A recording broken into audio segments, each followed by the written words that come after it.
Hi, my name is Jake Hagedorn. I am a second-year student at the Appalachian Laboratory up in Frostburg, Maryland. Um, I do actually, despite being in Frostburg in the Appalachian Lab, I do work on the eastern shore of Maryland, which is in the Chesapeake Bay watershed. It's in the Choptank watershed.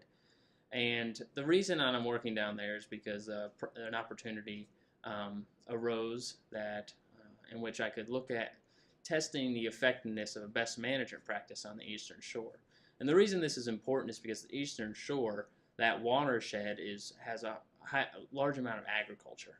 And that agriculture is responsible for a significant portion of the nitrogen pollution that eventually reaches the bay. I'm working with farmers on the eastern shore to try and figure out how we can reduce that nitrogen pollution, and looking at how one best management practice, which the goal of it is to reduce that nitrogen in the water, how effective that is. The reason that's important is because when you have excess nitrogen in the water, you can cause eutrophication events, and what those are just events where you lose oxygen in the water because you have a lot of algae buildup and you consume all the oxygen, and that creates an unhealthy habitat for not only humans for drinking water, but also for other organisms in the bay.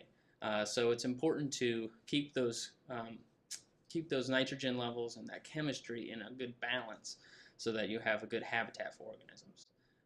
And the best management practice, the purpose of it is to stop the water in the agricultural fields from flowing out as quickly into another stream, which eventually flows into the bay. And so this helps reduce the amount of nitrogen that's leaving the field and kind of keeps it in the field so that crops can take it up more easily.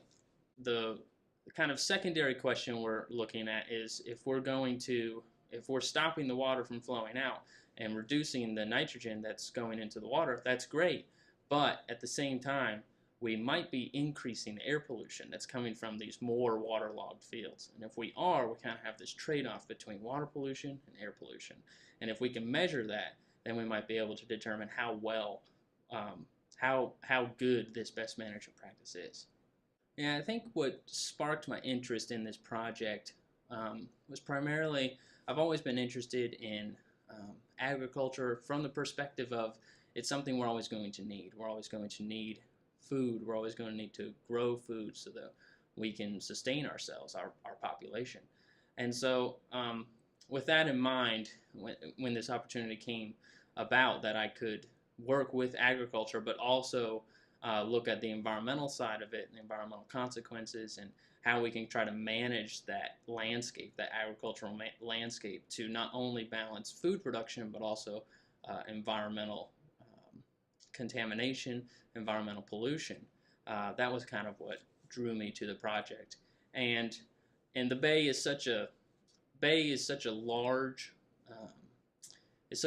area. It's also all of its watersheds that a lot of people can connect with the bay, and there are a lot of people involved in the bay's health and also the well-being of the bay. So I think being able to connect with so many people as well is another reason that I was interested in working on the project, is I can meet people who have all different ties to the bay. My research involves studying the sources of nitrogen pollution making their way to the bay from a variety of streams and rivers, draining different land uses such as forested, agricultural, urban.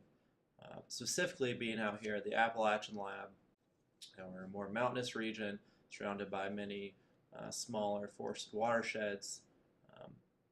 I go out and collect water samples in 4 small headwater streams, usually a couple times a month. And we go collect water samples, we bring them back to the lab. We're specifically measuring the concentration of nitrate.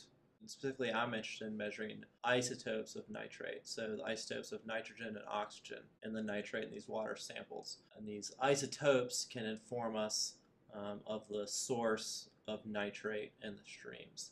And we're specifically interested in the amount of nitrate that has come from the atmosphere, deposited as rain or deposited as dust, and makes its way through the watershed without being used at all, and then is exported. And it's easy to feel disconnected from the bay, when I'm the other side of Maryland at the edge of the bay's watershed. But it's cool to think about these small headwater streams collectively over the entire bay's watershed have a very important role in the overall health of the bay. So even though we are, like I said, at the edge of the watershed, in these headwater mountain streams that are steep, forested, it feels like we're in a different world than the actual Chesapeake Bay itself. It's kind of cool to think about the connections, when I'm out there collecting these samples.